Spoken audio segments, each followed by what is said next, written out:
Jarvis, drop my needle. Hello, this is the hardcore legend Mick Foley, and if you are interested in listening to idiots, you came to the right place. Have a nice day. Woo! That's an attention getter. He's a very strange young man. He's an idiot. What we're dealing with here is a complete lack of respect for the law. Oh my God, he's an idiot. You know, of course, that you're out of your jurisdiction. Personally, I think you're an idiot. But that's the evidence in the car. I was going into Toshi Station to pick up some power converters. Always like to keep my audience riveted. Greetings, ladies and gentlemen, friends and fiends, and welcome to Free Range Idiocy, the podcast about everything, but mostly just the stuff we like. March is once again upon us, meaning that degenerate gamblers and complete know-nothings alike are all focused on one thing: brackets. Which is why we're digging in and setting up our own type of madness as we journey through 4 decades of professional wrestling to find the top performer of the past 40 years. We kick it all off with that decade of decadence, greed, and cocaine, the 1980s, in this Let Me Tell You Something, Brother, episode 127. I am your Uncle Todd, and with me, as always, is the man who always does what's best for the business, even if it means doing the job. He has been my partner in idiocy for over 2 decades and is desperately trying to get the abdominal stretch over once again. I give you the man they call Tim. Oh, yeah, dig it. I'm gonna talk in the constipated tones of Macho Man this entire episode. That man just needed some fiber. That's what it really was. He just needed more fiber in his diet, and it would have been a totally different character. Like, oh, yeah, the Macho Man. Like, or it could be the George Takei version. Oh, yeah. Oh my. Just 30 years of just bound up, like probably ate like a block of cheese from breakfast every morning. I mean, man, it could have all been so easily averted. Indeed, but how are you doing, sir? I'm well. I'm doing well. Fresh off a energetic workout tonight with my trainer. Yes. And, feeling good, feeling fit. Looking forward to breaking down these wrestling brackets and getting into a little week in geek territory, sir. So I am armed and ready. As we all know, the highfalutin lifestyle that the man they call Tim lives, he has his own personal gym, much like The Rock.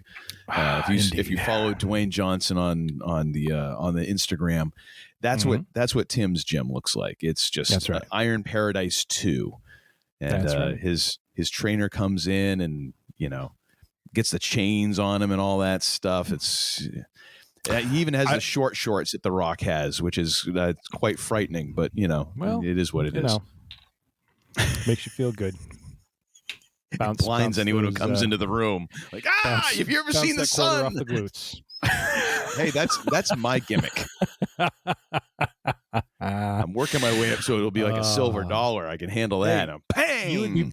You would be proud of me. We went to my wife and I went to Ditka's here in our local town, and as you do, instead of getting a steak like I typically get, I usually get the New York strip, medium rare, with some roasted mushrooms. They had a halibut special that was recommended by the waiter, and he did not steer me wrong. His selling point: his father tried it and said it was phenomenal. So I said, well, let's see if your father is right. And I have no quarrel with this man's father after having that meal. So I had a very nice fish-based meal. Little cheesecake at the end. Of course, there had to be some cheese. Exclamation mark. Had some deviled eggs to start with. Thought of you, sir. Of course. Where do you find this? Is this like a Chicago thing? Is like deviled eggs everywhere? No, I think you just need to look in the right places. I mean, I'm coming out east in a couple of weeks, and I was looking around at some restaurants, and I'm like, what are you talking about? There's deviled eggs. Got to look at the right restaurant, man. What restaurants are you going? Well, then again, you live in a much higher, society level than I do. You don't go to places that have dollar menus. Down in Portsmouth, I think it's called the Liberty, or is it called the Library, the Liberty? I don't know, something like that. The library. Oh yeah, the library. Yeah. Okay. Yeah. Yeah. You're going to the cheap place. I go to the grilled cheese place in Portsmouth. That's where I go to. That's about the top. That's my idea of high society right there. Oh man. All right, before this devolves, serve your fish sandwich in a basket. So. Oh my gosh, I'm surprised that your body even knows how to break down fish. Like anything that isn't like a bovine or with a hoof. I'm surprised that your body just doesn't kick it back. Oh yeah, what's this? All right, before this becomes too food centric, we are going to get on to a little thing that we call the Week in Geek. The Week in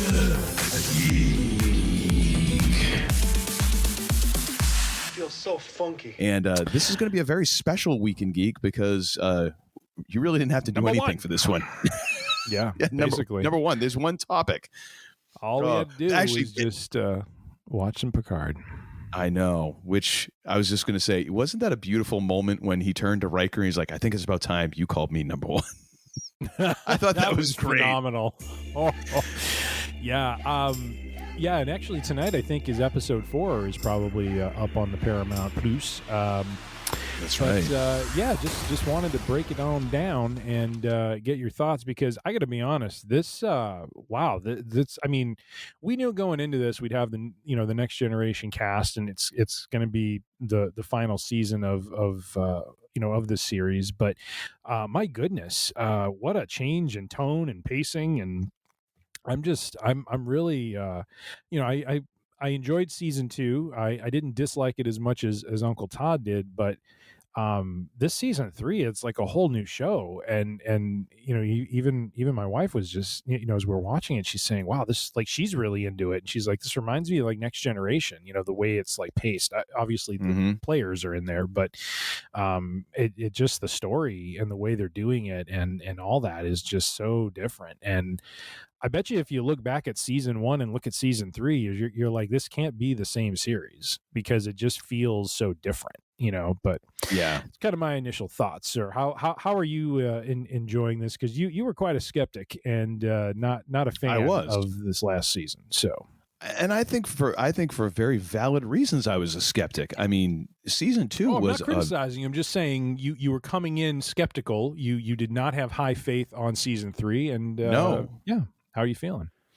I'm feeling pretty good. I am cautiously optimistic. Yes. I think the reason I'm saying cautiously optimistic, I am enjoying it. I'm enjoying the hell out of it. The reason I'm cautiously optimistic is the execution of how we get our antagonists tying together by episode 9 is where this entire thing is going to hinge, because that was the big flaw in season 3, aside from just having too damn many antagonists. They had at least one, if not too many antagonists for that show. Yeah. And then they never really all tied up in any kind of a satisfying manner. It was just very frustrating because you had these 3 antagonists all kind of vaguely hovering around each other, but it never quite cinched together. Yeah.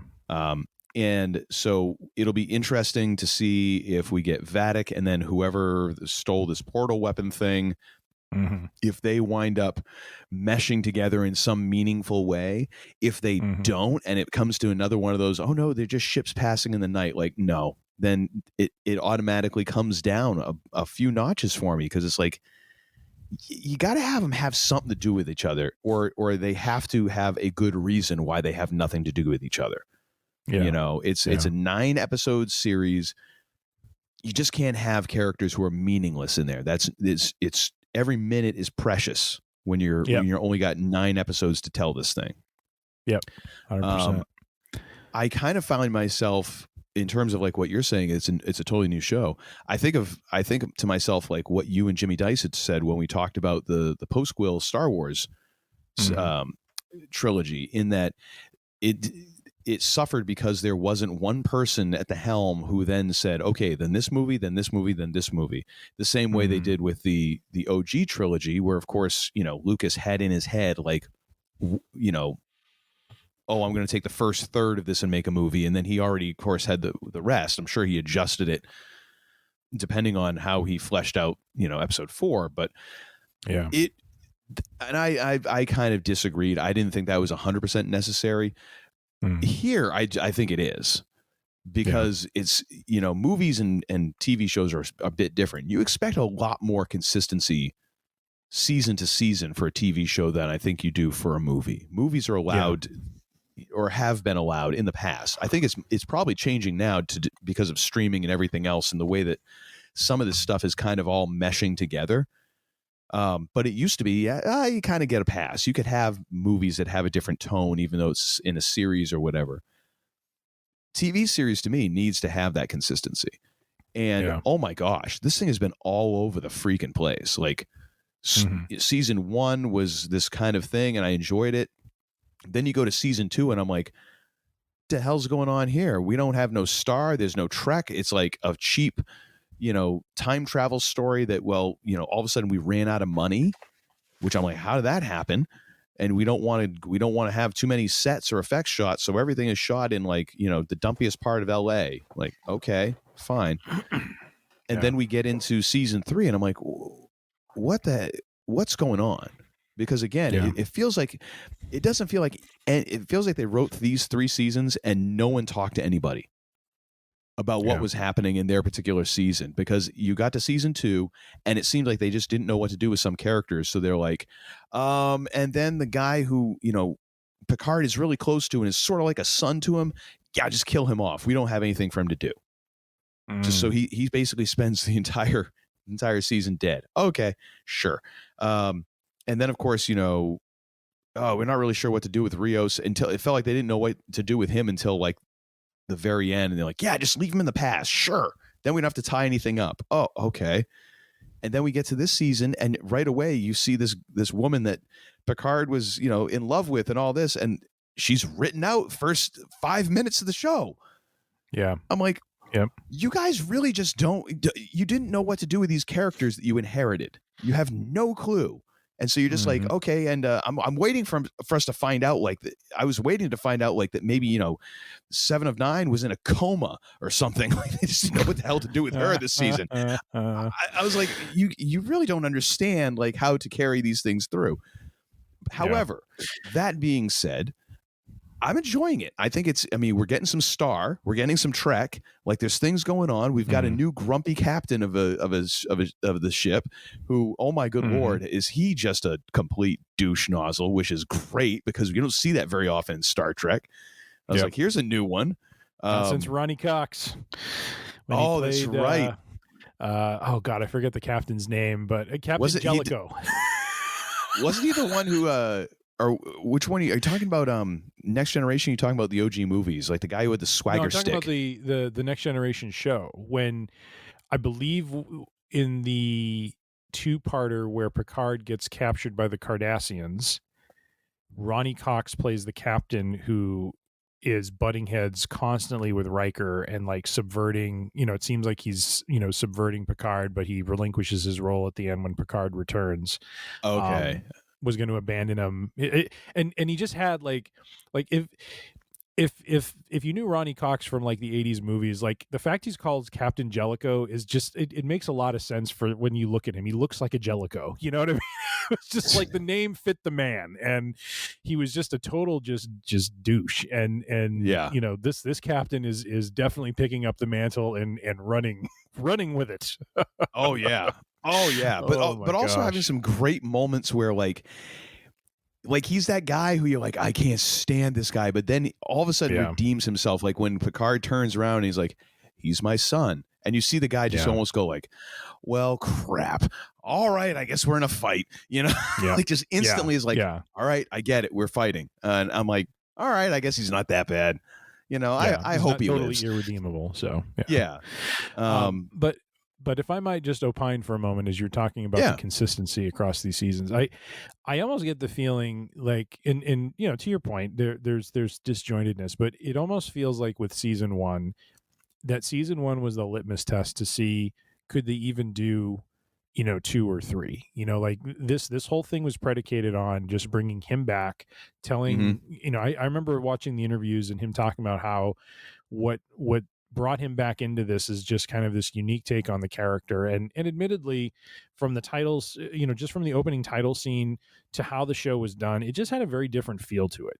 It seemed a little more artistic, a little more, off the beaten path of Star Trek. And I think that was intentional. And I think it was really almost like the indie film treatment for the Next Generation. Kind of. Yeah.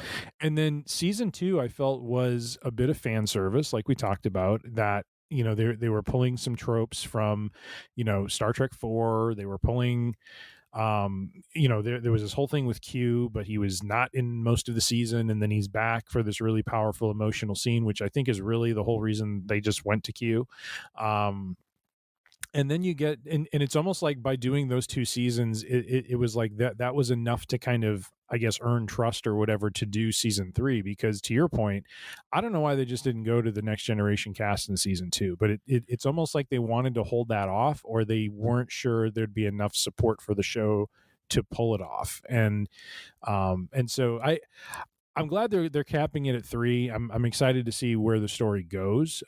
So far, I think it's great the way they're kind of introducing everyone, and seeing Riker and Picard together again has been fun. Seeing Crusher, and I think in episode 3 the back and forth between Picard and Crusher was just fantastic. It wasn't a black and white scenario with her basically hiding the fact that she had his son, and bringing up all this history, and just saying he's a Picard. What do you think is going to happen if I publicize, if people know that you have a son? You have a target on your back, he has a target on his back, that kind of thing. And so just dipping into all that, and not that I was a fan of, or not that I watched Deep Space Nine a lot, but I love the fact they're bringing the Dominion stuff into it. They're really kind of pulling from a bunch of different sources. It's not all just TNG. And so having Worf come back and really, I'm half expecting him this new episode to run the people's elbow after doing the rock bottom, or was it a full choke slam? I forget. No, it was a choke slam. It was a goozle. Oh, okay. It was a goozle. Well, then a last ride. I'm expecting a power bomb from him. It seems like he's pulling one power move per episode since he's been back. So I want full on Tombstone, man. I just want to pick some guy up. Oh my gosh! And then intro. Say rest in peace in Klingon. Oh my gosh, the intro that he gives, I am this, I am that, son of Moog, slayer of Gowron. I'm like, Bane of Gowron or something like that. I was like, oh no, it was a Bane of House Durod or something House like Duras. Duras. That's right. Yeah. And then Slayer of Gowron, and I'm like, damn, it's like that's an Apollo Creed level, like the master of disaster sort of thing. Like, I have to expect someone to be in the corner like Rocky was. Like, he's got a lot of names, Jeez. But I mean, dude, utter badass. The one thing the one nit I will pick with that whole Picard Crusher back and forth. I did like it. I liked how she didn't back down from him and all that. I said this with the last season, man, I'm really effing tired of like the universe versus Picard. Like, how did this one guy become like the nexus point of every single thing that happens in the known universe and the unknown universe? Like, how is it that this guy, like, I'm hoping that there's a joke in somewhere in this season where they're like, since when did the galaxy just say, and F this guy in particular? Like, like, why is it like, I get it. Like, okay, but it seems like in the way that she described it, it went over the top into the more of that territory of like, it's all about Jean-Luc Picard. It's his universe. Everyone else is just a bit player. And I'm like, I don't need that like banged into my head anymore. Season 2 did a great job of doing that. That's the one nit I have to pick. It was a great scene. I love how, he asked about his accent and she's like, maybe it's in the genes. Like, yes, because that is always like, how did the French dude sound like he's from Oxford? Like, how did that happen? Yeah. I did appreciate that. That was really fantastic. Nice. But it's been great so far. Yeah, and they're not, at least not yet. We haven't fallen back to the Borg. We have this mysterious enemy. If it's the Borg, I'm telling you right now, I'm turning it off. I'm done. I'm borged out. Out from last season. I don't think they're going to. We know based on the trailer, we have Moriarty coming. We have lore coming. I love the portal weapon. I think that's an interesting concept, and it's interesting to kind of see Picard and Riker, trying, at first it's the captain trying to do stuff and he can't pull it off, and then he gets injured, and then Riker and Picard step in, and they're having just about as much luck, trying to not so much fight, but just kind of deal with this situation with was it Vadic? Is that Vadic? her Yeah, name, or, yeah. Amanda Plummer. Oh my gosh, so great. Smoking a cigar while going toe to toe with the great one. It's like it's like a cigarello. Like it's a total almost a Wild West sort of thing. I'm like, that's a choice. I like it. And a bit unhinged. I mean, I did a double take to make sure that wasn't Nikki Cross playing that character, because she has kind of that maniacal sort of laugh and kind of but it's almost that Miss Cross has. So it's not. I don't even know if I'd describe it as unhinged, because it's almost like she's just having way too much fun, because she knows how much of an upper hand she has. And it really is. It's the cat playing with the mouse thing, man. And she is just enjoying it so much. I mean, it's a little unhinged, but there is no doubt, because then she's talking very calmly. It's not like ranting and raving and frothing at the mouth. Like, even when she's under the attack, she's like, again. And just her tone of voice and the way that she's playing it, very in control, but you can tell she's loving, just savoring these moments where she's like, I could squash you like a bug, but that's not what I'm here to do.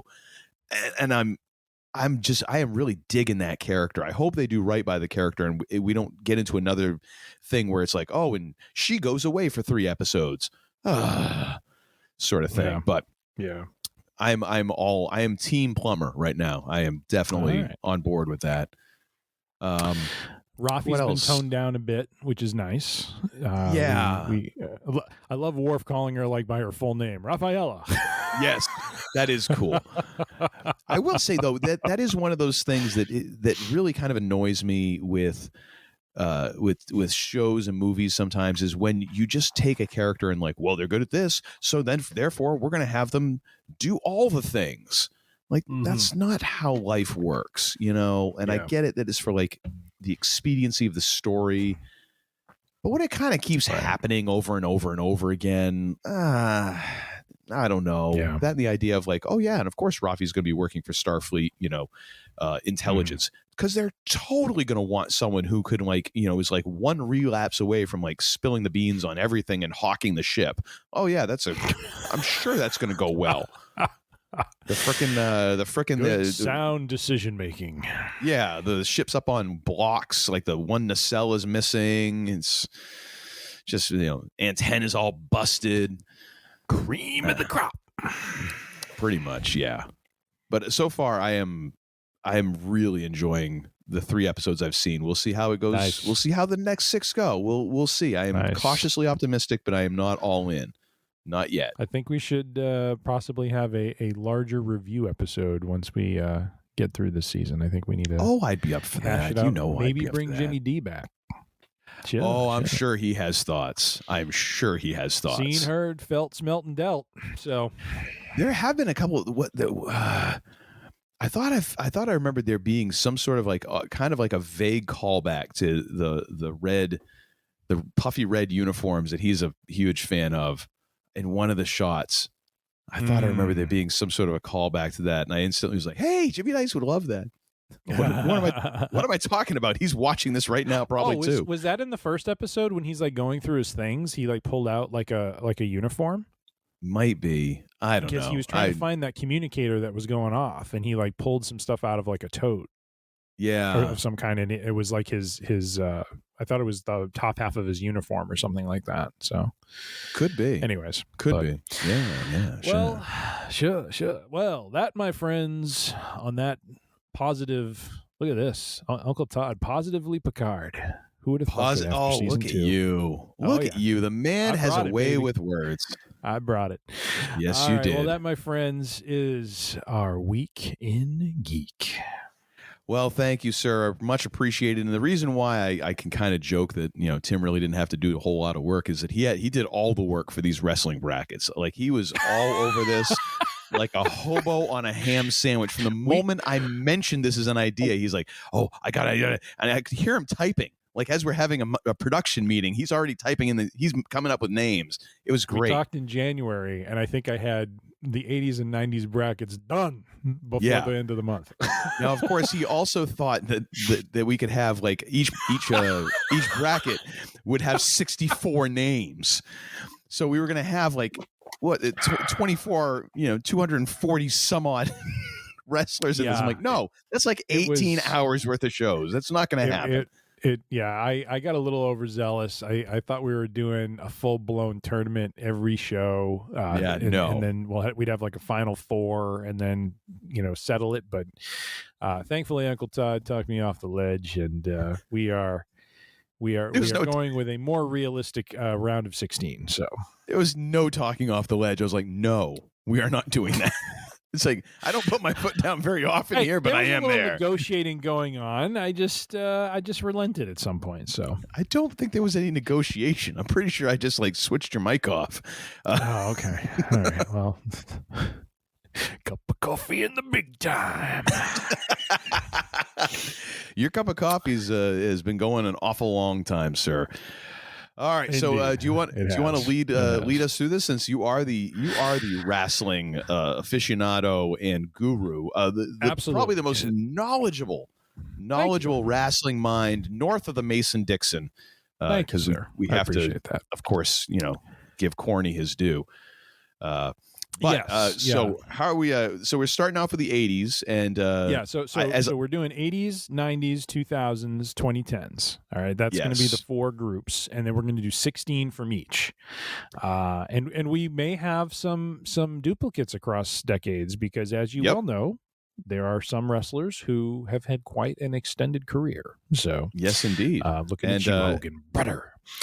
And as I had to clarify with the man they call Tim, when going by a wrestler in the 80s, it's judged on what happened in those 10 years. It's not the overall career of the wrestler. It is just focusing on their time in that decade.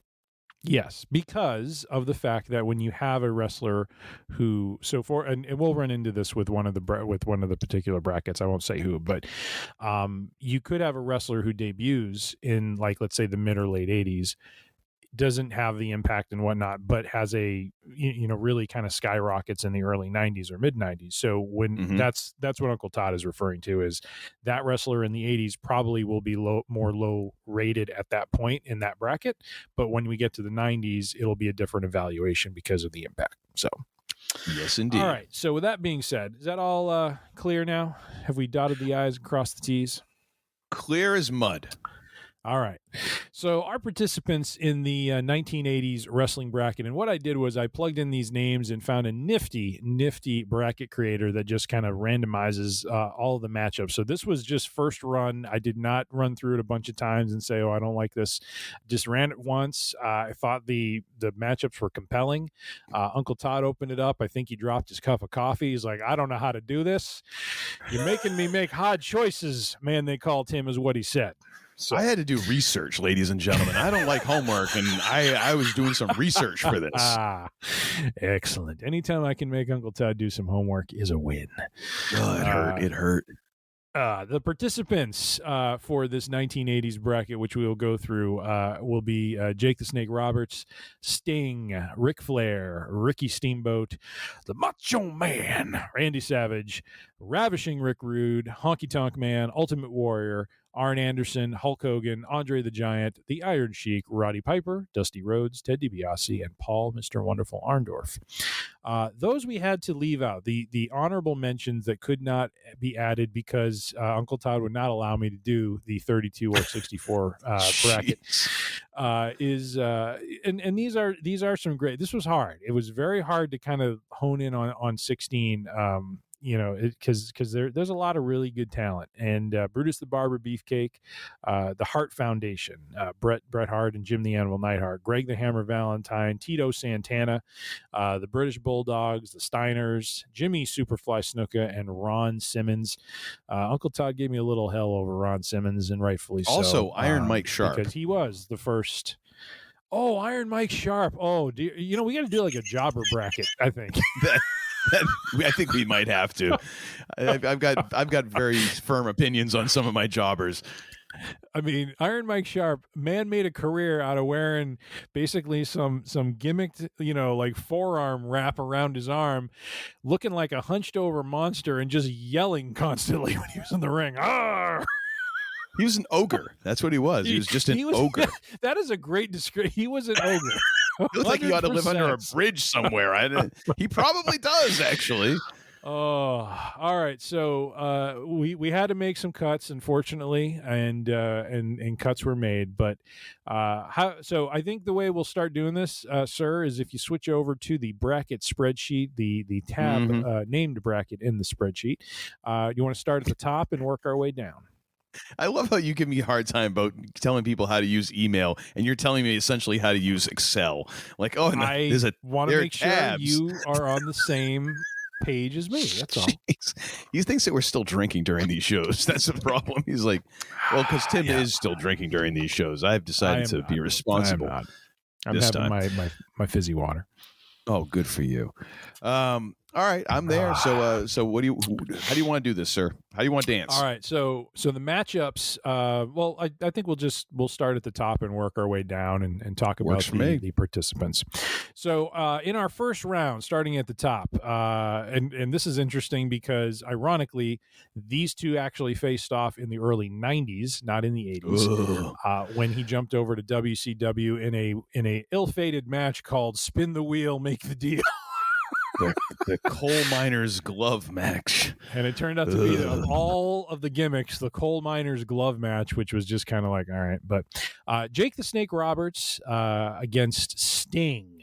So Sting debuted, I believe, now I did not do research, so hopefully Uncle Todd will check me on this, but I believe Sting debuted in 87 or 88.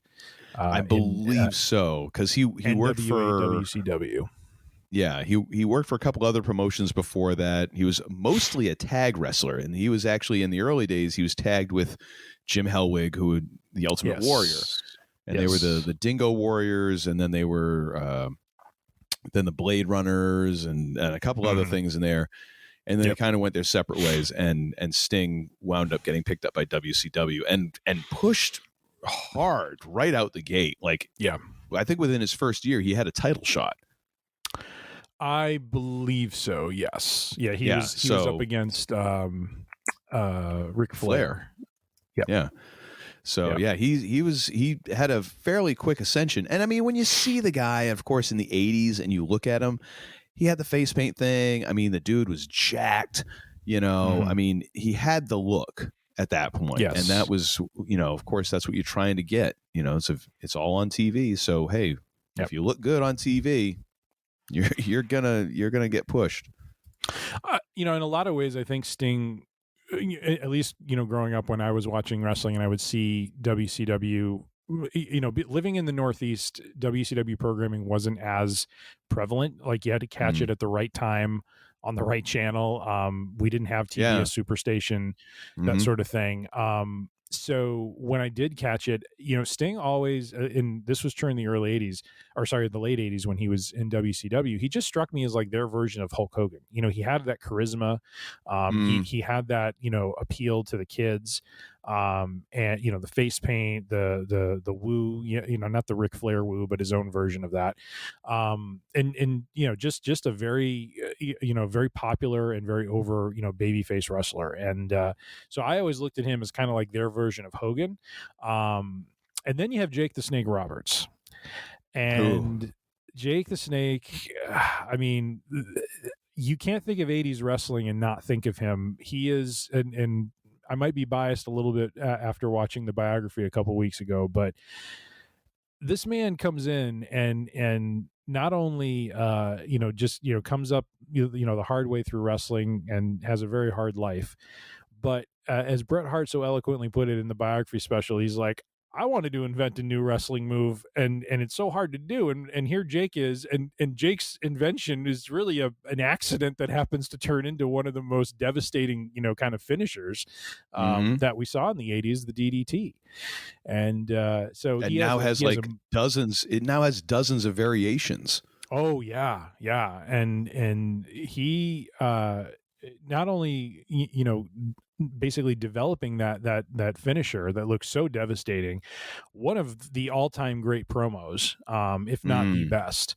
Very, very subtle, very articulate, really just knew how to pull you in and talk softly, so you really kind of came close to the TV screen. Really knew how to pull from different pieces of literature. When he I love that I think you watched the biography special, but that whole promo he does just before the Ted DiBiase match was just like, in anyone else's hands it comes off as probably cheesy and over the top. In Jake the Snake's hands it comes off as just art.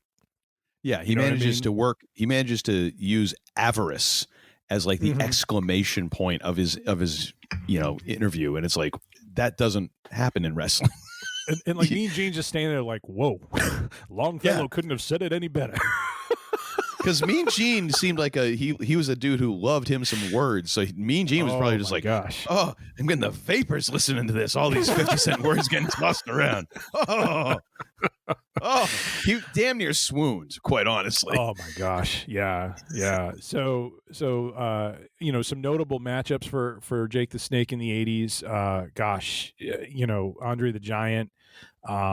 He had an amazing feud with Ravishing Rick Rude, which really worked in, one of those cases where they worked in kind of real life a little bit with Rude, being rude to Jake's wife, and it turning into that, really turning Jake the Snake into I think that was the point where he turned into a face, because he was the wronged in that case. And so he and Rick Rude had a great back and forth.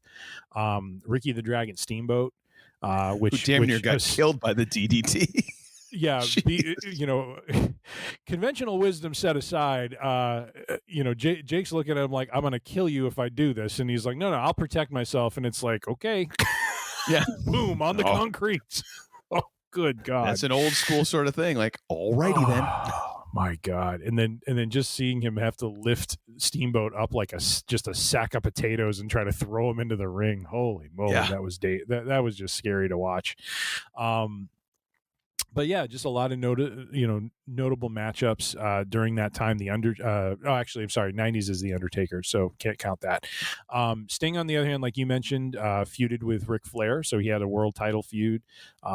Really, I'm trying to go through some other ones here. I don't know his work as closely, but it's the NWA, United States champion, television champion. So yeah, I mean, that's all well and good. But I mean, dang, you can look at both these guys and you can say, oh, well, yeah, I guess it kind of balances out. But come on, dude.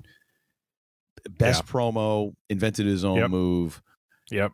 Is someone who now, like, people are still trying to recreate Jake the Snake promos. Oh, you look at Bray Wyatt and what he's done, and you look at Undertaker and what he's done. Absolutely. Yeah. Yep. Jake the Snake. That's where it all comes back to. I've got to give it to him, because Sting was pushed to the moon because of the looks and all that, and they needed someone to feud with Flair. That's all well and good. He didn't really do much else before he got to WCW, and then he was still kind of just floating around, and he was, paired up with, and he didn't win the championship. So yeah, I'm going with Jake the Snake. Yeah, I am as well. One notable thing, and this has nothing to do with the 80s, but I want to just say this because it never occurred to me until it was brought up in the biography of Jake the Snake a couple weeks ago. But the impact that Jake had in 1 year in the 90s, and again, this is not related to my picking him for the 80s, but because you watched the biography too, right? Yeah. Yeah, that one part in there, I forget the guy who was talking about it, but he very correctly pointed out Austin 316 doesn't happen if you don't have Jake the Snake come back as a born again Christian and have his run in the King of the Ring in 96. Yep. And when I thought about that, I'm like, holy crap, like an entire era, like that 8 to 10 years of the Attitude Era would never have been, or I shouldn't say 8 to 10, it was more like 6, I think, but well, it would have been, it probably was heading that direction. Same. No, it would have been different. Like, totally different. It would have been totally different. Don't know if Austin would have landed. I mean, he seemed to be on a roll with Stone Cold, but there was an exclamation point in that promo he gave, and there's a lot of credit that's got to be given to Jake Roberts because he was there, and he inspired that. And so, so sorry, went off on a tangent there, but yeah, I'm 100% in on Jake the Snake. Sting, we'll see him again in the 90s and have a different discussion about him there. But Jake the Snake, I'm going to advance him as well, sir. Yeah. So we each have Jake Roberts moving forward. Yep. Which brings us to Nature Boy. Woo! Little Ric Flair. And I didn't pick this. I ran the randomizer and it landed on Flair Steamboat. So I think it's just some juju in the universe here. We need to have Flair versus Steamboat. Yep. Long time rivals. Some classic 60-minute matches, sir. Oh my gosh. And these two traded the world title a couple times too. So So yeah, Ric Flair, what do we want to say about him? I mean, what hasn't been said about Ric Flair in especially in the 80s? I mean, he was their version of Hulk Hogan, Let me just put it this way. This is what I have in my notes, and this is essentially all I have to say about this, because I much like you, when I was watching wrestling back in the 80s, also in the Northeast, Ric Flair was not a thing for me because I didn't see WCW and only saw Steamboat vaguely in WWF. Mm-hmm. The way I put it is this: Steamboat was a dynamic performer and way over with fans, as well as being part of one of the greatest matches of all time. That, of course, being Savage Steamboat at WrestleMania 3. Some argue it is the greatest match of all time. Yep. But come on, it's Ric effing Flair. I mean, I don't know how you can't pick Flair. How you get away without picking Flair here? At this point, he'd already won the championship how many times? He'd been a big draw since since starting in the late 70s. I mean, over as a good guy, over as a bad guy. I don't know his feuds with Dusty Rhodes. I don't know how you don't pick Ric Flair here. Now watch, you're going to pick Steamboat, but that's the only way I can put it. I did. You did? Steamboat. Wow. I don't get how you could do that, but hey, you're entitled to your opinion. I thought about it long and hard, and it isn't to discount or to demean the Nature Boy, but when I consider the match, the Randy Savage Steamboat match at WrestleMania 3. The fact that, he may not have held the world title as many times as Flair, but he did have several world title reigns and had several matches with Flair that were just classics and just, was a consummate worker, was probably one of the last of the purebred baby faces. I mean, I don't think Steamboat ever had a heel run at all. He was a good guy through and through. I just and honestly, I think he's a wrestler that gets overlooked a lot because he wasn't that loud, brash. He was the antithesis in the ring to Flair. He was also that quiet, kind of humble, good guy, and he gets, I think, overlooked a lot. So when I look at Steamboat and the feuds he had with Jake the Snake, the feuds he had with Macho Man, and then WCW with Flair and others. I mean, my WCW knowledge in the 80s is not great, so I'm probably missing a lot of history there. But he was up there with the man, and so I just. I decided to go with the man who made some history, a little bit different than what Flair did, but I'm going with Ricky Steamboat over Ric Flair. No, and at the 60-minute mark. if you want to, I mean, that's up to you, man. And granted, if anyone's listening to this and you're a casual wrestling fan, you're like, it's all fake anyways. Yes, of course it is. And when you're talking about title reigns, of course, you always put in, they didn't actually win it. No, but what that means is when you're made the world champion is that the company feels that you are the best that they have or the best at that moment and is going to draw them the most money. And that's the name of the game here. No one's doing, there's very few people out there doing wrestling as charity work. You're there to make a living. You're there to make money. And so therefore, if you keep getting the title put on somebody, either one, you have a dummy who's a booking and running the company, which has happened in several occasions, especially with WCW. But you have somebody who they feel like you're the one to carry the ball. You're the one who is going to put butts in the seats and put money in the register. And so for that, like I just look, Ric Flair was just always at the top because the man was drawing money. And dang, man, I to do that through that that decade, especially with the likes of Steamboat and Dusty Rhodes and everyone else to be around, to be that much of a player throughout that entire decade. I had to give it to him. Yep. 100%. I actually need to correct myself. He was, let's see, I'm talking about Steamboat here. I think he was Intercontinental champion. He was Intercontinental champion. I think he was world champion only one time, now that I'm looking at this.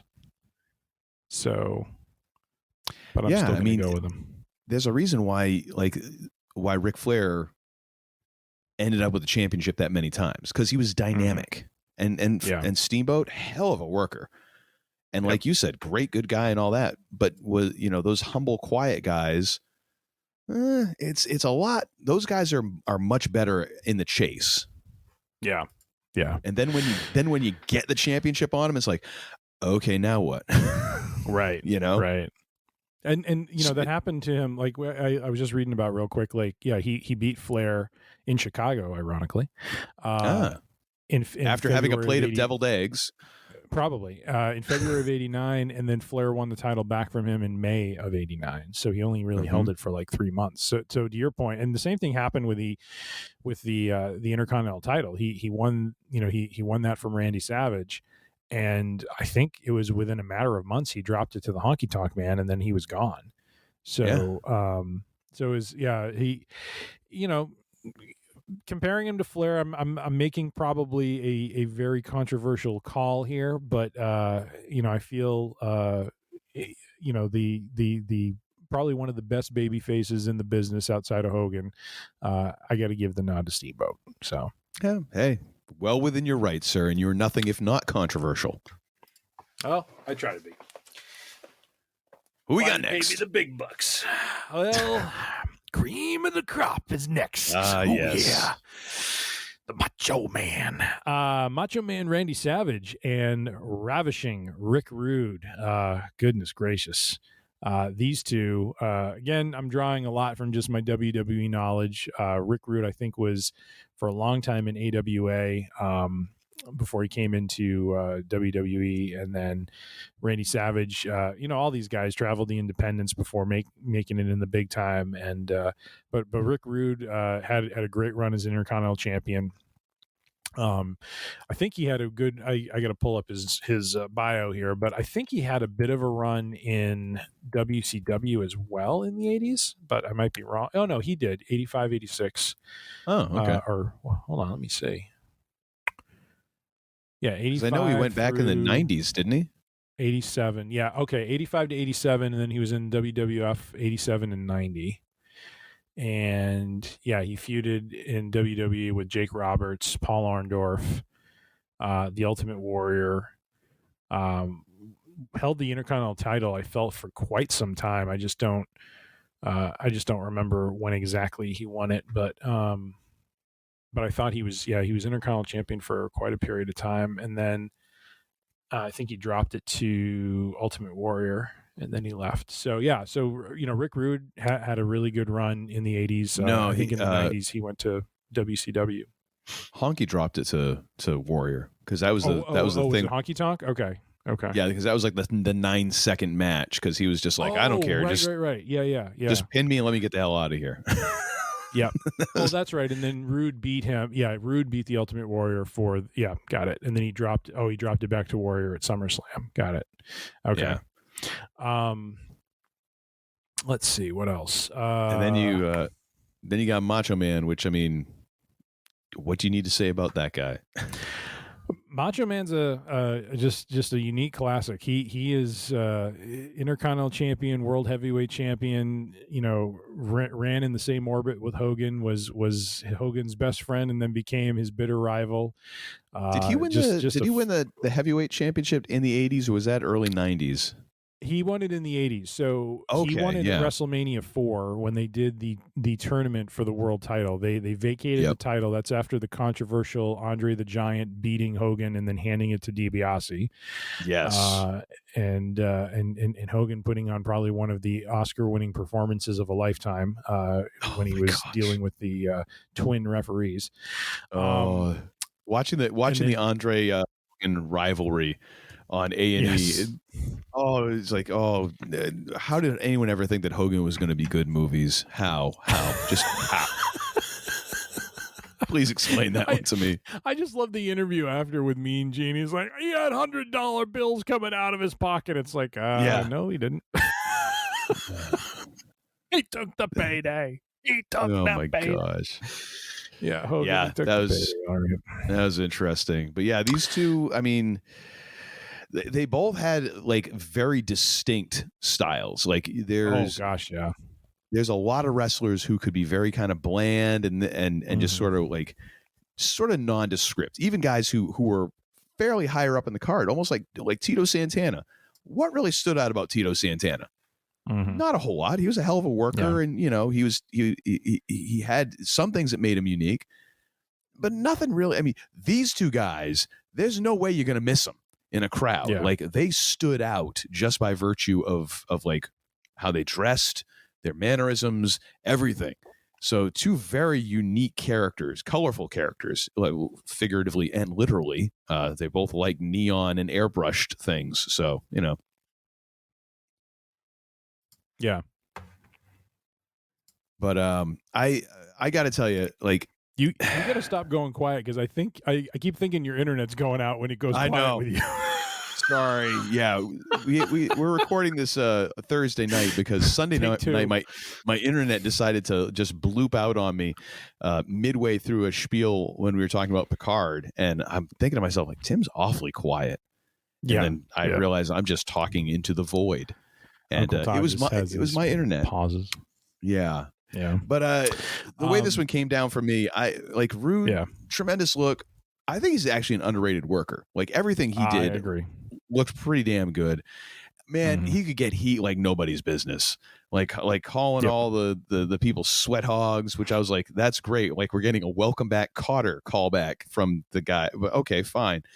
But man, I mean, come on. Savage's promo style made him completely unique. Nobody gave promos like this dude. He was instantly identifiable. In-ring work was tremendous. And here's the kicker for me. When you have people that don't even know anything about wrestling doing impressions of you, you've made it to the next level. Indeed. Like, and so I got to give this one to Savage. Got it. Yeah. Yeah, with Rick Rude, I mean, he, you know, his music would hit, crowd would just go nuts, you know, because he just evoked such emotion from them with the way he would, you know, come out arrogantly and he had Bobby Heenan, and his whole promo at the beginning of every match was just hysterical. You know, I mean, just how would he insult the men in the audience, you know, in a slightly different way. Had a great finisher with that neck breaker. Really enjoyed that. I mean, that to me is one of the lost things with wrestling. It's like, you know, now a neck breaker is just like, you know, move number 3 in the match, and you know, and same with the DDT. Unfortunately, you know, it's like DDT is not a finisher anymore. It is a, you know, kind of a intermediate move you do, but it doesn't put anyone away. Well, the way that Rude did it was just so deliberate too. Like he took his time with it, and then it was just like bam, you like nail it. It was so crisp, which is why I think he's an underrated worker. Like, the dude just did stuff and looked fantastic. Agreed. And and had a lot of great feuds, like we mentioned. Savage, you know, like you said, I mean, he is the cream of the crop. He is just in a league of his own. I mean, he's just so unique. Great promo, lot of amazing memories with him. I don't remember, is the Macho King in the 80s, or is that more in the 90s? I forget, but I think that might be more 90s, because that was definitely after his first championship role. Yeah. I don't think it was that long. It might have been a couple of years though. But, had a long run with the Intercontinental title, had that great, amazing match with Steamboat. Had great world title run with Hogan as the Mega Powers, and then the split and the explosion of the Mega Powers the following year. Always just involved with really, really good storylines and good, just highly entertaining content from this guy. So, yeah, I got to give the nod to Savage as well. I think as great as Rick Rude was in the 80s, I think Savage was just that much better, and really, like you said, I mean, he's just so unique and established himself as just that unique talent, that rose to the cup of coffee in the big time. Yep. All right, next matchup. Ironic, we're getting a lot of matchups that actually did happen in the 80s between some of these guys. It's kind of funny. Yeah. Honky Tonk Man and Ultimate Warrior. Do you want to just spend 9 seconds on this one? Another battle of IC champs. I mean, hey, let's give Warrior his due. Represented a complete departure in style from most everyone else in wrestling. The hyperactive, the run to the ring, frenetic pace, just the fact that he was built like a brick bleep house. Completely incomprehensible on the mic. Like don't confuse Randy Savage promo intensity with Ultimate Warrior intensity, because Savage would at least make a point, and he had his thing. No one knew what the hell Warrior was saying, including Warrior. No one knew. And that was just even starting out, until you got really unhinged and you got the, and take the stick and push it forward. Hogan. Those when it's just like it really starts getting nutty. And he was the definition of over. People love this dude. That being said, I think that it was also because he only had to wrestle for like 30 seconds. But he had 3 moves, and he really didn't hit the stratosphere until the 90s. Like, it really was the 90s when he got that run.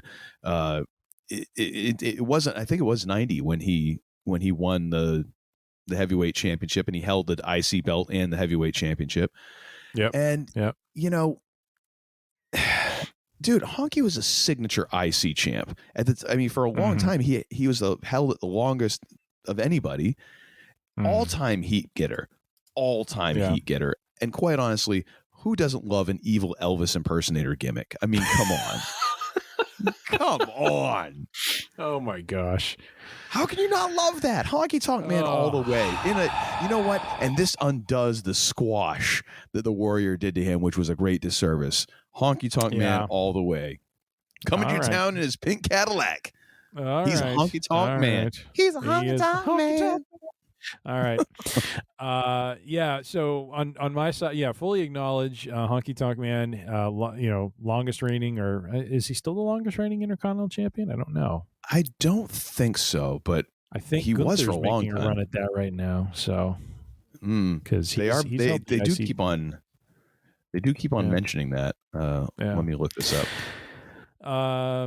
But yeah, Honky Tonk Man was very unique. Got a lot of heat from the crowd. He was involved in a lot of great feuds. Real heat getter, like you said. Warrior was interesting because outside of Savage, Warrior really was kind of the guy that you could see growing into, the next Hogan, and really just capturing, just with his energy, capturing the imagination of the audience, just running full tilt down to the ring and just shaking those ropes and the clotheslines and the power slam and the splashes and everything. I agree. Promo wise, he's just completely incomprehensible.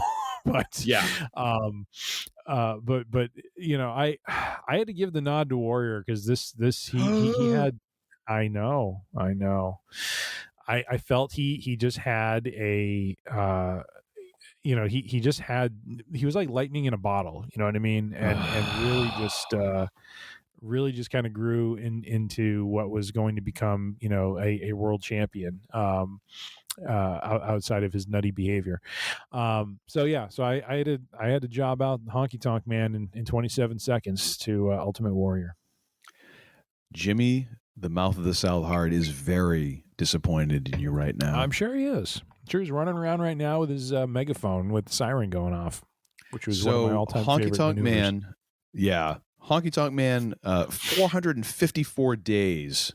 He had one in IC title reign, so that's all in one. Some other notables, and we're talking modern era, because before this you have Pedro Morales, right? Guys like that. The Pedro Morales has 619 days with the IC belt in 2 reigns. The Miz has 597 over 8 reigns. Don Morocco 541 days over 2 reigns. After Honky, you have Tito Santana, Razor Ramon. Ultimate Warrior had 434 days with the belt, but it was 2 reigns. Yep. Randy Savage is the next closest with 414 days in 1 reign. So Honky has the most in 1 reign of anybody. And now Gunter 271 days. So he's got to hold on to that for quite a while longer. To get there. Yeah. Interesting. I just I don't even know you anymore picking Warrior over Honky. Well, here's the thing. Once Honky Tonk loses the IC belt, I mean, he just kind of languishes now. I mean, he gets paired up with Greg Valentine, who dyes his hair black, and they call themselves Rhythm and Blues. And they, if anything, it was just funny to see Greg Valentine just kind of, try to be an Elvis impersonator in the worst possible way. That was bad. It was kind of a precipitous fall for one Honky Tonk Man after that IC loss. So. Well, I want to say that was when he knew he was on his way out of the company. I think that he might have actually walked and then come back. Oh, okay. But I think that he was kind of, at that point, he was just playing out the string, because when they're like, we want you to drop the belt to Warrior, he's like, all right, I'm out the door at this point. Yeah. Yeah. And that's understandable, because Warrior just, Warrior petered out too, but he petered out into the next decade, so which we'll get to. So, so I'm going with Ultimate Warrior in the 80s, because he was just iconic. Next matchup, sir. This one's a bit of a, I hate to call it a jobber match because it's Arn Anderson, but it's Arn Anderson. This is where the randomizer kind of goes a little wonky, because Double A would be very mad at you for that. The Enforcer faces Hulk Hogan, and Hulk Hogan in the 80s is big time. So Arn Anderson, in his own right, a very formidable force, probably one of the most intimidating guys, you would see in WCW. Just looked like a complete just killer of a guy. Ric Flair's second, and he looked like he was going to put the hurt on you if you looked at him the wrong way. Part of the Four Horsemen, held various titles in WCW, NWA, but Arn is not at the same level as Hogan. No. Hogan is, he's been called the Babe Ruth of wrestling. He's been called a lot of things. He's a big part of why Vince McMahon has an empire, and only some of them complimentary, by the way. Well, that's fair. If you listen to Sheiky, there's a lot to be said. You are worse than the Hulk Hogan. He humble you. But for as much as I enjoy Arn Anderson, love seeing him. Just had a vicious spine buster of that move. He would bring that out, and just, oh my gosh, he was one of those wrestlers that made you believe it was real. Him and Ron Simmons, like those spine busters where you're like, he might have just paralyzed that guy. Yes. Yeah. I mean, just unbelievable. So, want to give due to Arn Anderson, but Hogan, I mean, really kicked off an entire revolution for the wrestling industry. Held the world championship for almost 4 years. From like 84, 85 through like 88, I think, when he dropped it to Andre. Or no, I'm sorry, dropped it to Savage, and then no, sorry. Dropped it to Andre, led to Savage getting it, and then he won it back from Savage. So just just iconic, and really, it's going to be any bracket with Hogan's going to be hard to call, but I'm going to go with Hogan over Arn Anderson. Yeah, I mean, from a work standpoint, arguably a promo standpoint, because Hogan. Yeah. Hogan was kind of like, much like his matches could be very much like lather, rinse, and repeat. Orange ought to get the nod here. He carried a bunch of gold. He managed to get over in spite of looking like he just got off his shift from teaching auto shop at the local Votech high school. He does not look like he's intimidating, but he is not like spectacular or anything. Like he's not one of these muscle dudes. Like he just looks like he might have just rolled off of his shift and he just put out his camel before he came to which he might have just before he came down to the ring. But I mean, that being said, Hogan carried an entire promotion. I mean, one of the biggest draws of the decade, actually, probably the biggest draw of the decade, and one of the biggest draws of all time. Mm-hmm. And again, I'm scared at this point just to even to say a bad word about Arn, because I know Arn is on in years, but I was watching a reel today, and it was Kevin Nash. And they were talking about when the NWO made fun of the Four Horsemen, and they were making fun of Arn Anderson, and Arn didn't. That was no bueno with Arn, but he had retired from wrestling. He wasn't an active worker anymore. So 2 years later, he was doing a run in, and he came down, and he was supposed to hit Nash in the back with a lead pipe, and you can hear it. Like there was no half speed. There was no pulling the punch or nothing. He just came down. It was like, whack. Yeah. And they show Nash being interviewed. He's like, you want to talk about a receipt? He's like, lightning shot out of my butt.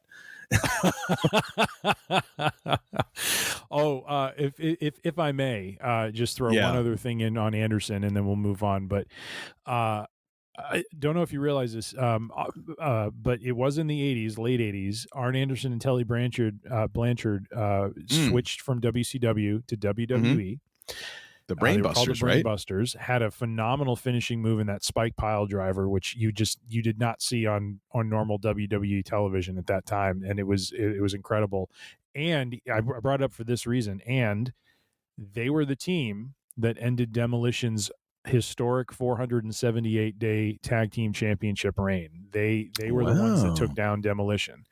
I remember watching that. I was infuriated because Demolition was just so good, and I was a complete mark for them. And it's like, you don't beat the team that just completely wrecks and racks your body in the ring like that. But they were the smarmy strategic heels, and they played their role to perfection. So yes, even though he's not advancing, I just want to call that out. He does have that distinction of being a part of a group that did take down one of the longest reigning tag champs of the 80s. So nope. They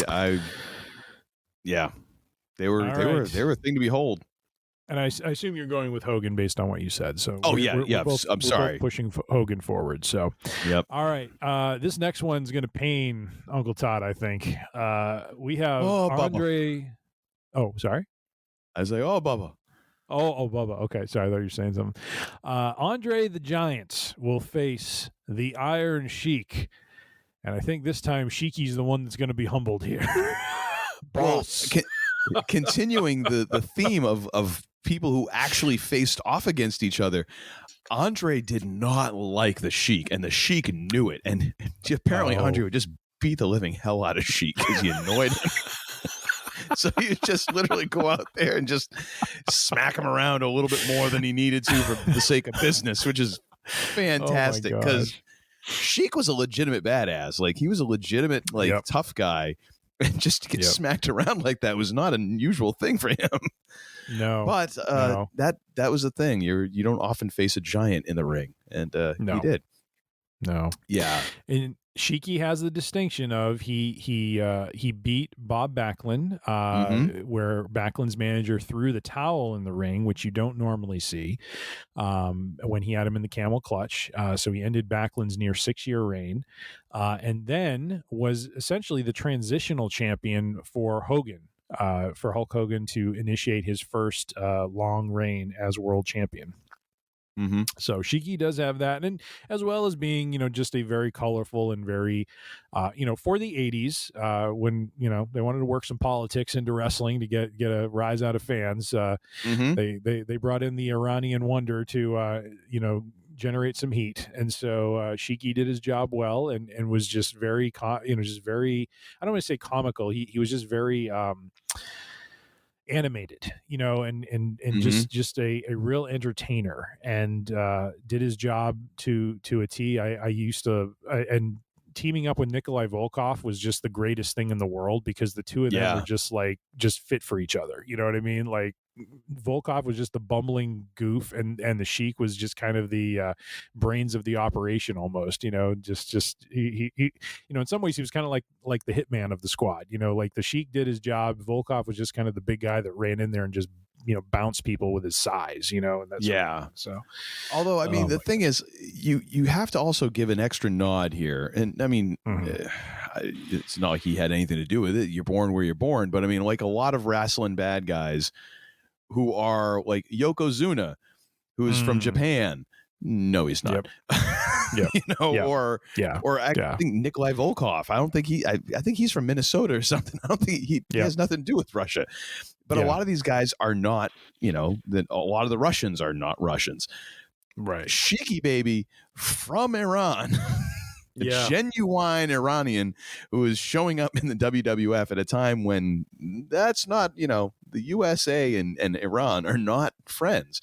And so it's like he was able to play that part to the hilt. And oh my gosh, and the USA, do it.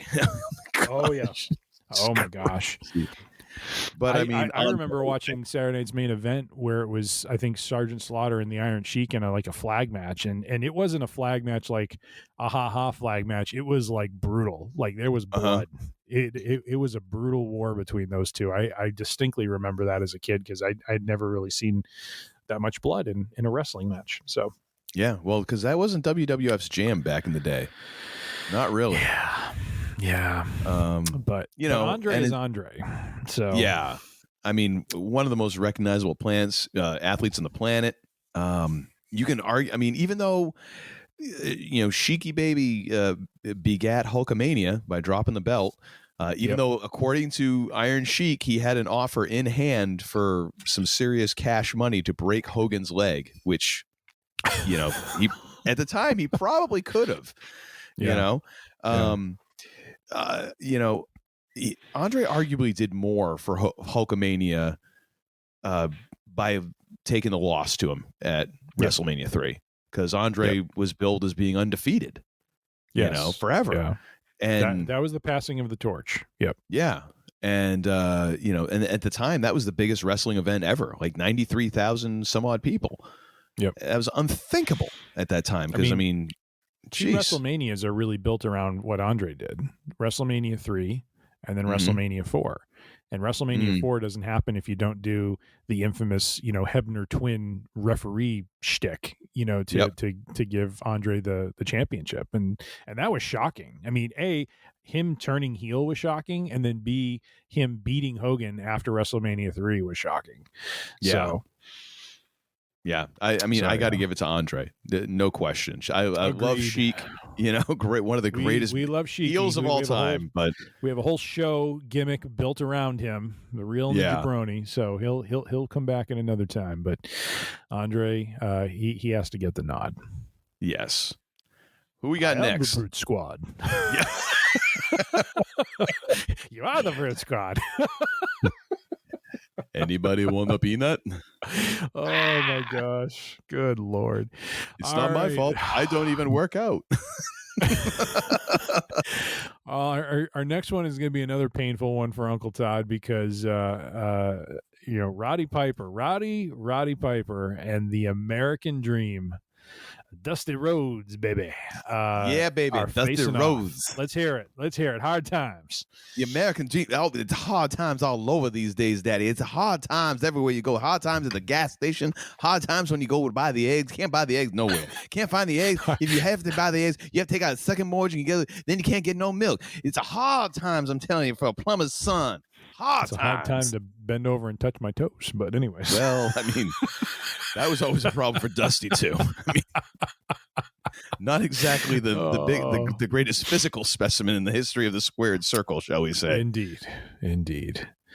But Roddy Piper, iconic heel, one of the foundational pieces for WrestleMania 1 and in that 2. tag match, he and Orndorff. No, the first WrestleMania main event was Piper and Orndorff against Hogan and Mr. T. Yeah, but he was also one of the 3 main events for WrestleMania 2. WrestleMania 2. Sorry, you're correct. You're correct. Sorry. As well as when he was in NWA, which was always something I never knew as a kid. I always knew Roddy Piper as a WWE guy. Didn't realize he, had this, really good career in WCW. Had a dog collar match with Greg Hammer Valentine, I think, over the United States Championship. He and Flair teamed up and were together, and then I think they fought each other. So I mean, just had a real just a real interesting run, through the 80s across those two organizations, and really, for a long time was just this iconic heel, great promo. Had his own talk show, which was iconic, the Piper's Pit, which is responsible for me getting into wrestling because I watched that one where he was interviewing Snuka and he cracked him over the head with the coconut. I'm like, all right, I'm in.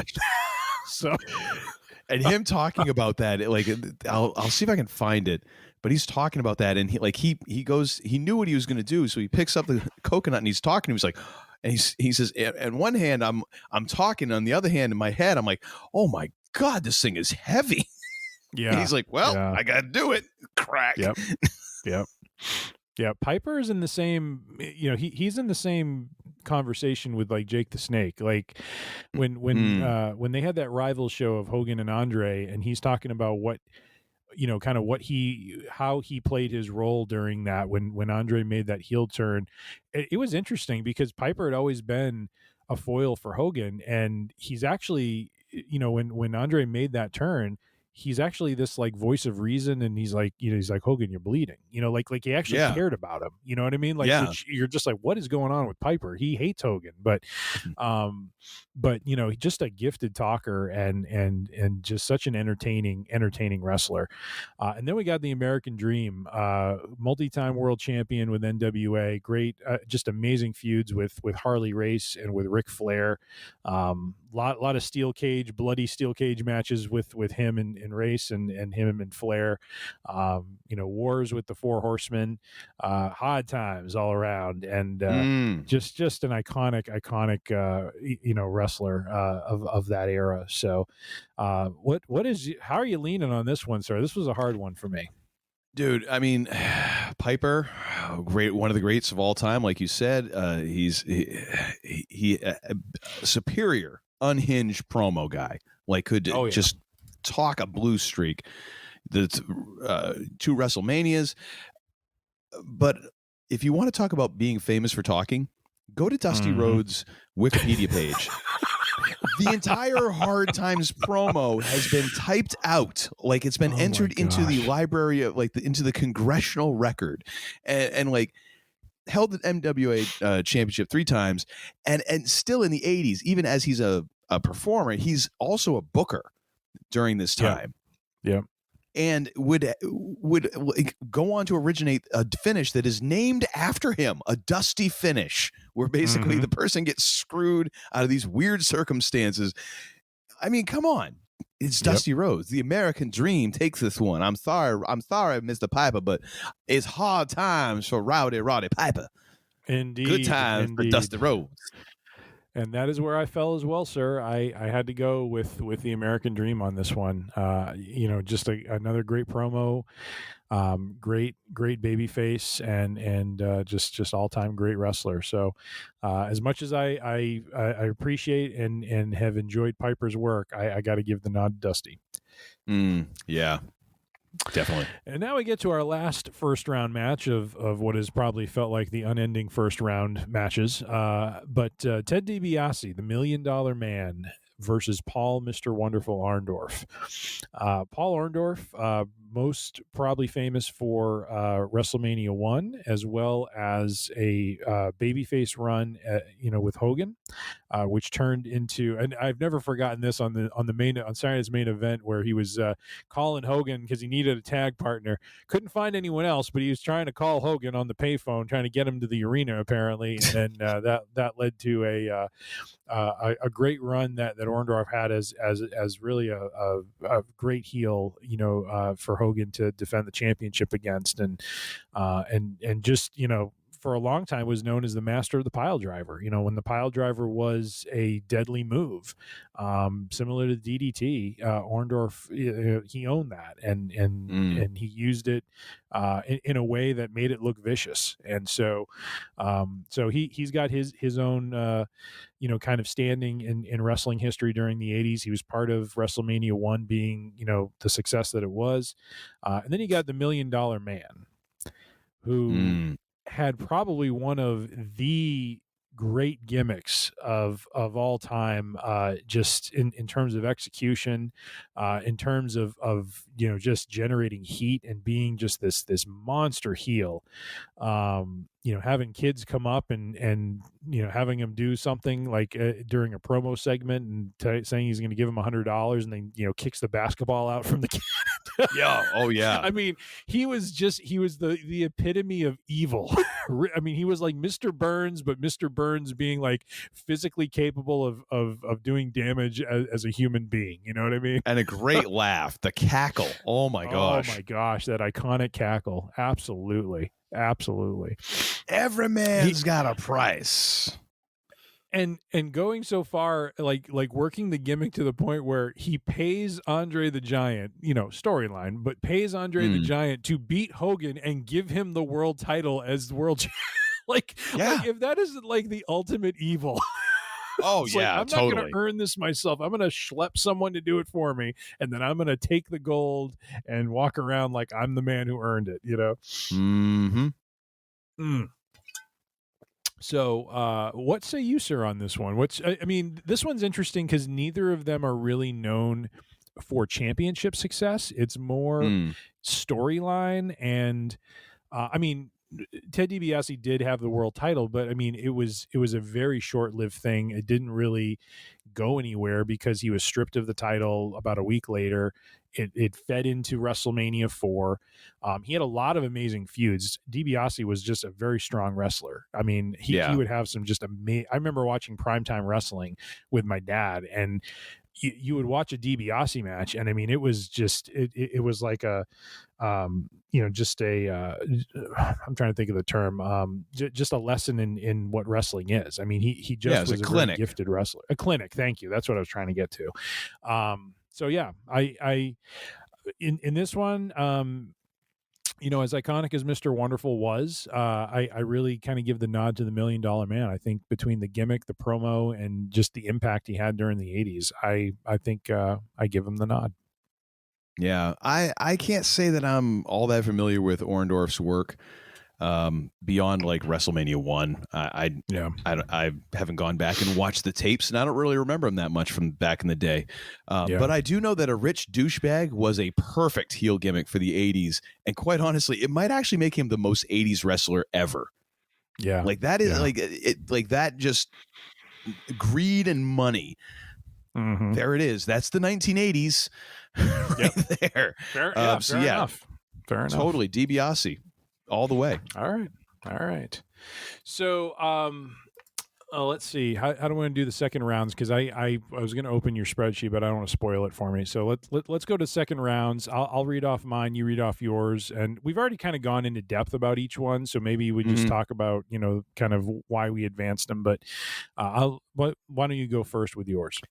All right, my first matchup is Jake the Snake Roberts up against the Nature Boy Ric Flair. And man, I love me some Jake Roberts in the 1980s, but come on, I'm sorry, the Nature Boy takes that one pretty handily. My gosh, good Lord. All right, I get it.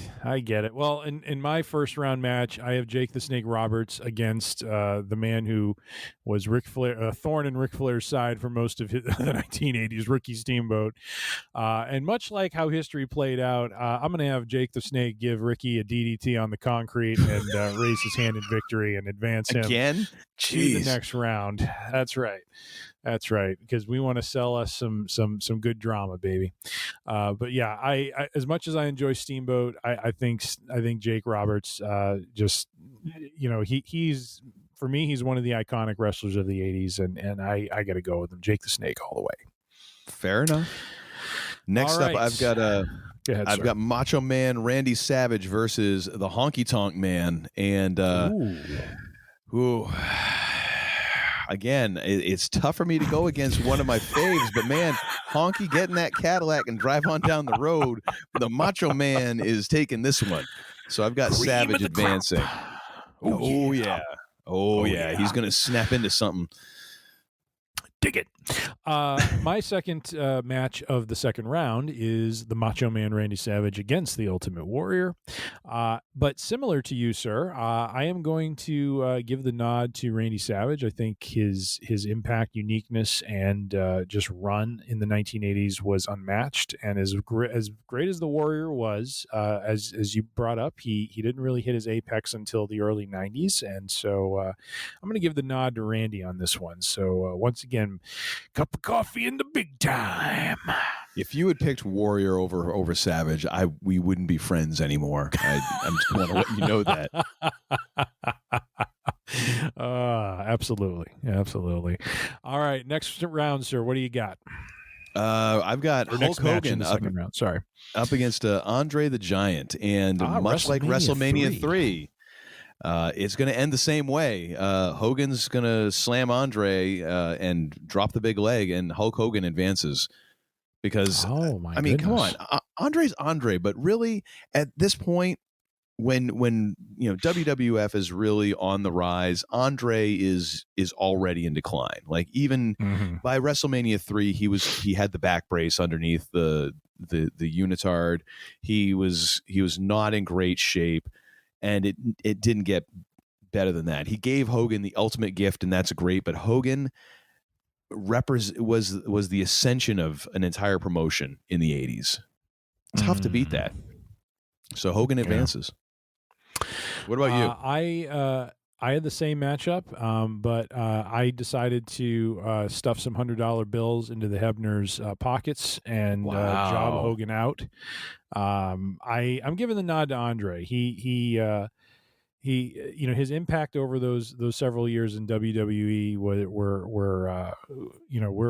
were big, and he had the distinction, as you mentioned, of being billed as undefeated through really much of the 1980s when he wasn't physically declining. But to your point, when we got to WrestleMania 3 in 86, or is it 87, that was the start of it. And so between that and he had the run with Haku where they defeated Demolition, and were kind of heels against them for a long time. I just feel Andre has just has had an impact, and so as much as Hogan is the face of WWE and is iconic in the 1980s, I'm going to give the nod to Andre.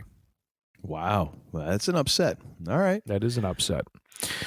All right, in our last second round match, I think we both had the same, which was Dusty Rhodes and Ted DiBiase, if I'm not mistaken.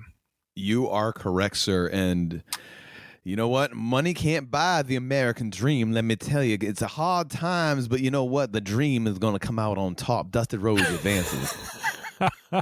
Well, I couldn't have said it any better myself. As much as I appreciate the technical prowess of Ted DiBiase and the great gimmick and just the iconic heel that he became in the 80s, got to go with the American Dream, Dusty Rhodes. He is the dream, and he advances given his impact and just career through the 80s there.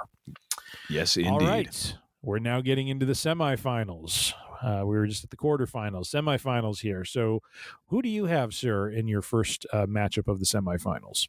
Very interesting that I've got a matchup of two wrestlers with classical music as their entrance themes. We have also Spracken, I can never say it right, the 2001 theme. I wish I should know this as a musician, but I can never pronounce it right, so I've never bothered to learn it.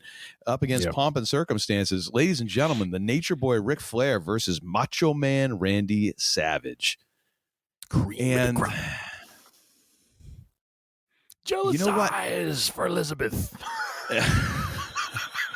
You know what? I've got to give Savage the nod. As much as Ric Flair did. As Ric Flair did, I've got to give Savage the nod on this. Macho Man advances. Excellent. And ironically, the two of them, if you recall, feuded quite intensely in the early 90s, where Flair was trying to make it. He was world champion in WWE and made a big deal about supposedly being with Elizabeth before Savage was. Yeah, she was mine before she was yours. It's like, oh, good. Which Lord. Randy was unhinged enough that it didn't matter whether that was explained that, hey, this is all part of the storyline. That was real to Randy. Oh my God, yeah. Well, I had the interesting matchup again. It's kind of ironic with Savage here. I have Jake the Snake Roberts versus Randy Savage, which was and we'll talk about this probably in the 90s as well. This was actually a huge feud, which involved the actual use of a viper. Yes. Biting into Savage's bicep.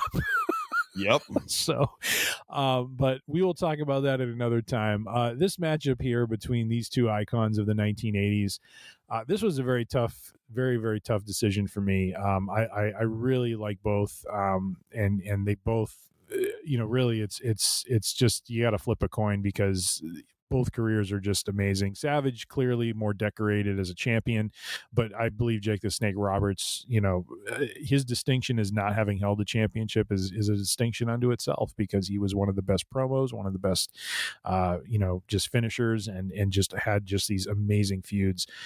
So with weighing all of that, sorry, I had to basically have Roberts take the Viper out again and bite Savage and advance him to the finals. The fix is in, ladies and gentlemen. The fix is in. Advances over Randy Savage. You heard it here first. So we now know what Tim's binky is, as much as mine is Starbuck. Trust me. Jake the Snake Roberts. Trust me. Uh-huh. Oh, my gosh. All right, fine. Fair enough. All right, what is your second match of the semifinals, sir? We have what would have been a dream match back in the day. You have, Hulk Hogan, who is, all-American, real American, all of that against the American Dream, Dusty Rhodes. And unfortunately, hard times catches up with the dream here because Hogan, again... iconic 80s. You can't have the 80s in wrestling without Hogan. At least as far as I'm concerned, because again, like WWF was my world. So he's the dude. So Hulk Hogan advances. All right. I had Andre the Giant against Dusty Rhodes. I had a little different reasoning here because you have, really in this bracket, even if I advanced Hogan, you really just have two icons of two different companies that were running in the 80s. This was a hard one too, but I give the nod to Dusty over Andre in terms of his impact and advance the American Dream to the finals.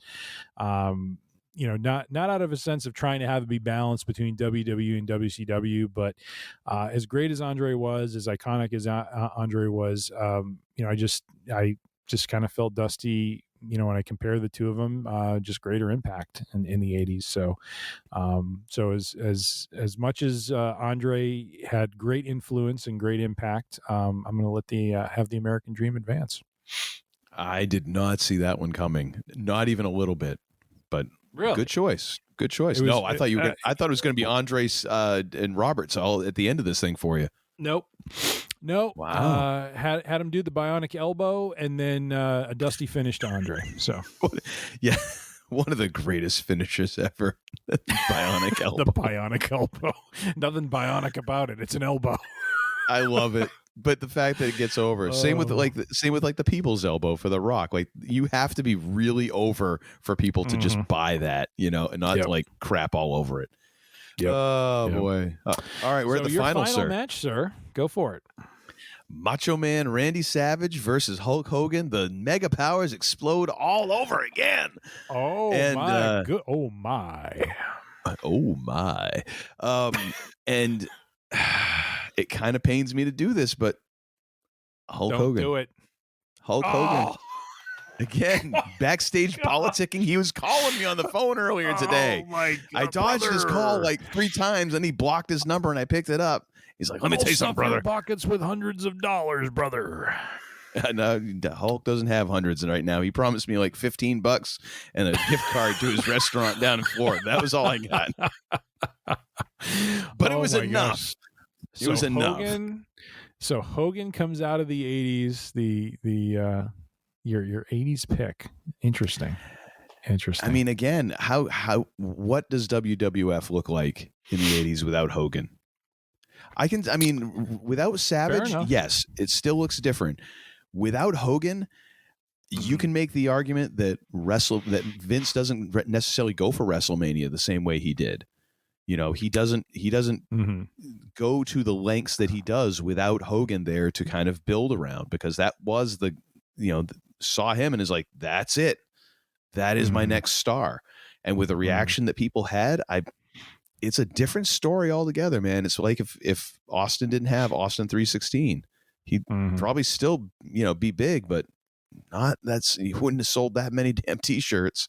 That's for sure. Right. Well, my final is Jake the Snake Roberts versus the American Dream Dusty Rhodes. And, well, it's ironic that you picked Hogan, because if Hogan is going to be the face that runs the place in the 80s, I'm going to have to go with Jake the Snake Roberts as the villain of the 80s. Really?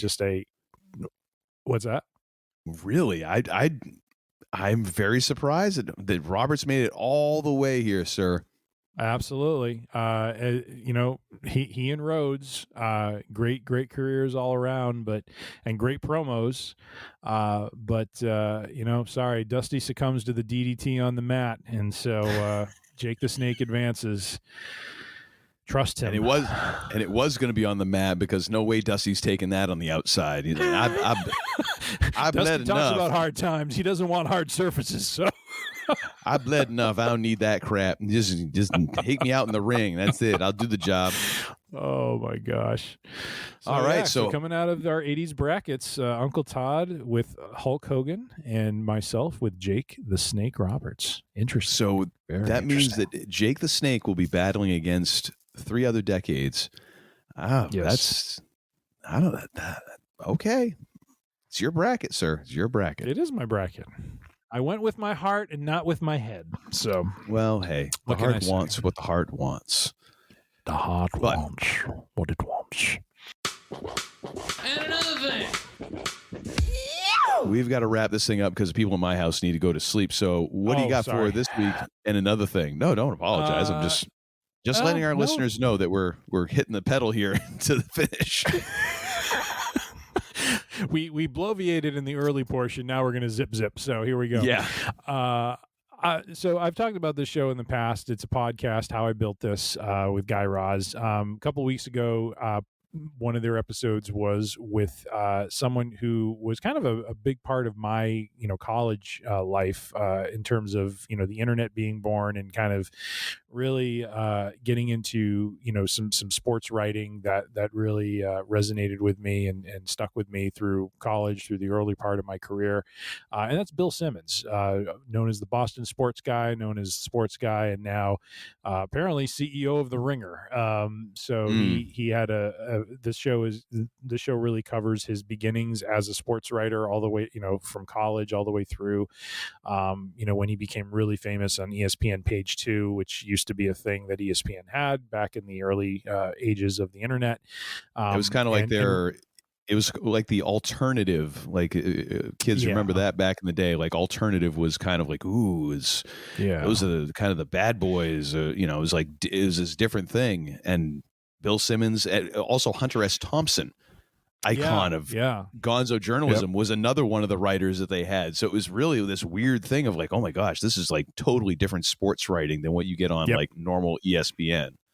Yeah, and I always enjoyed, one of Simmons' great gimmicks was the mailbag, where he would have like a theme and he would kind of, write these like faux questions and get answers from real answers from readers.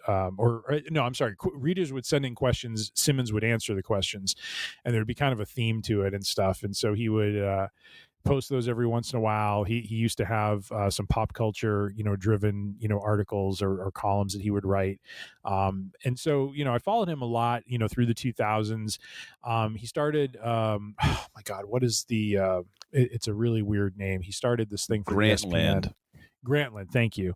Really what I didn't realize was how much he was kind of pushing the envelope with podcasting. And, he started 30 for 30, which turned into a really amazing, documentary series, and then had a falling out with ESPN, started The Ringer, and is, kind of this media, kind of company now that's pushing, podcasting, writing, that sort of thing. So just a really interesting listen to hear about his journey, his story, and just all the challenges that he faced, and he has a really good conversation with Guy Raz. I mean, there's a little bit of back and forth, some disagreement that he has with some of Raz's statements, and it's all, a good conversation, but he really tries to bring, the truth of what his journey was and what he went through, and at no time is it just a dumping party on ESPN. He just kind of talks about the reality of the situation, and he very much admits where he could have done things differently. And so it was a really interesting listen for me. So the Ringer episode with Bill Simmons of How I Built This,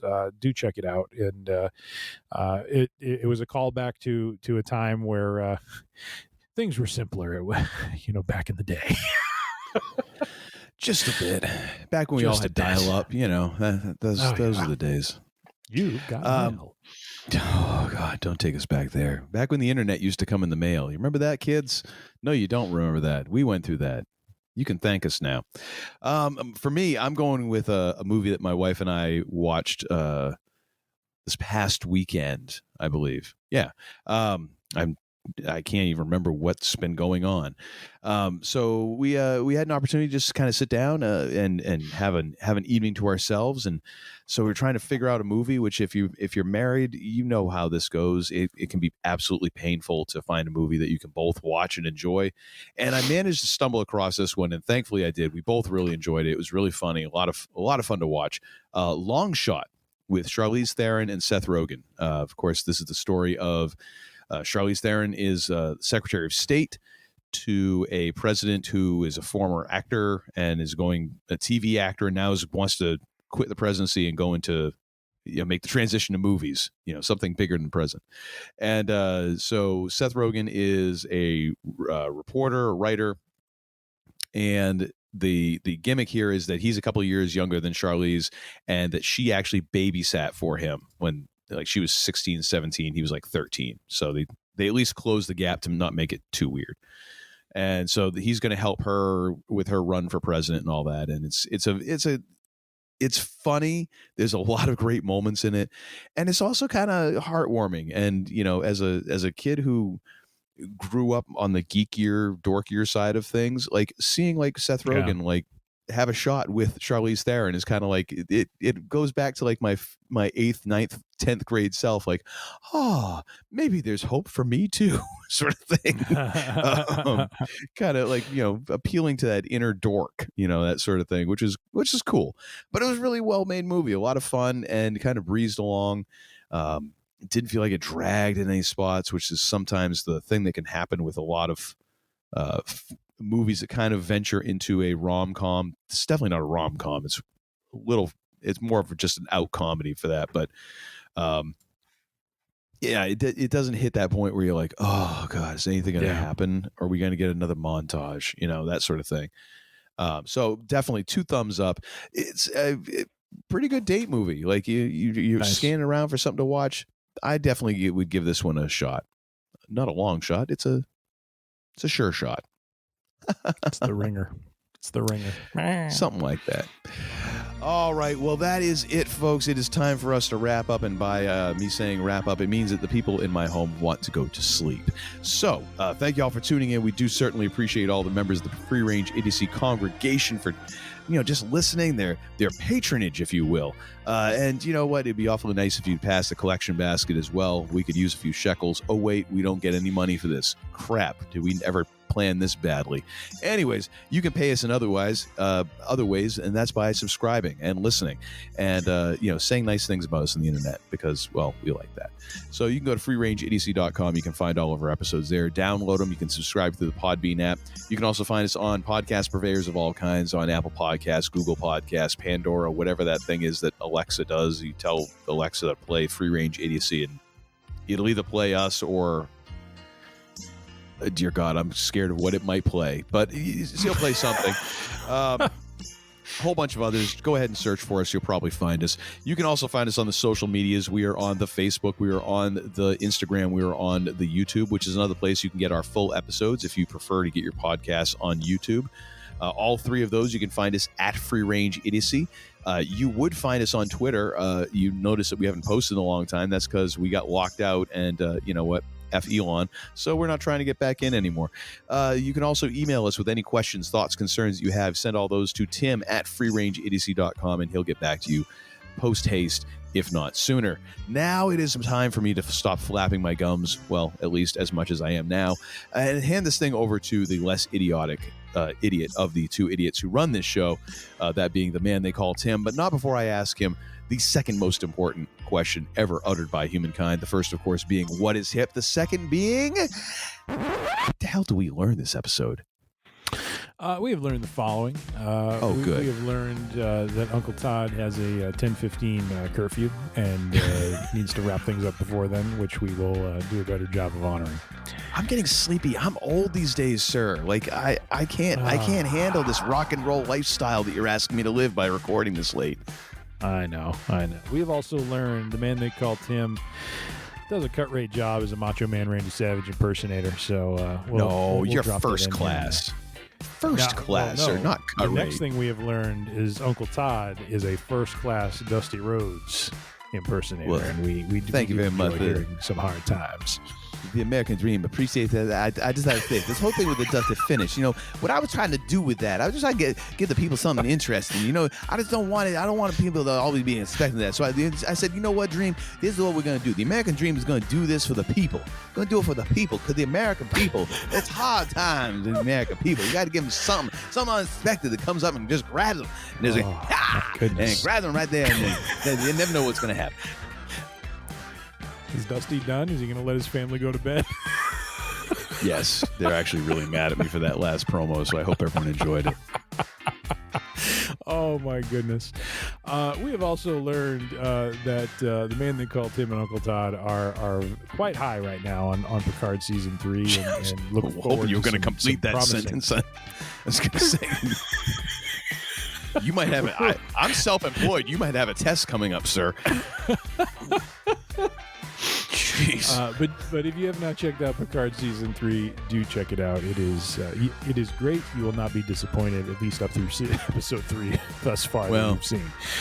All that being said, as Uncle Todd has mentioned, we thank you for the listenership, and as we like to close things down here on the range so his family can go to sleep, let us enter into exit as we say, be safe, be healthy, be kind, be good to one another, and well, Uncle Todd has people that need to go to sleep. We gotta turn those lights out so they can get some rest, for goodness sakes. Likes to leave the lights on for some reason. Or the TV. Or the radio. I don't know. Anyways. Good day. Oh, yeah. It's like I picked the wrong week to quit drinking. I beg your pardon, what did you say? Death stalks you at every turn! Grandpa?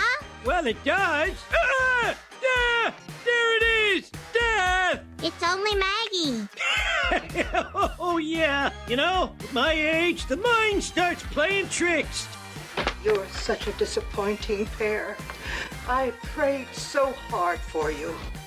So, Death! That's only the cat. Oh, Death! That's Maggie again, Grandpa. Oh, where were we? Death! Get out. And don't come back until you've redeemed yourselves.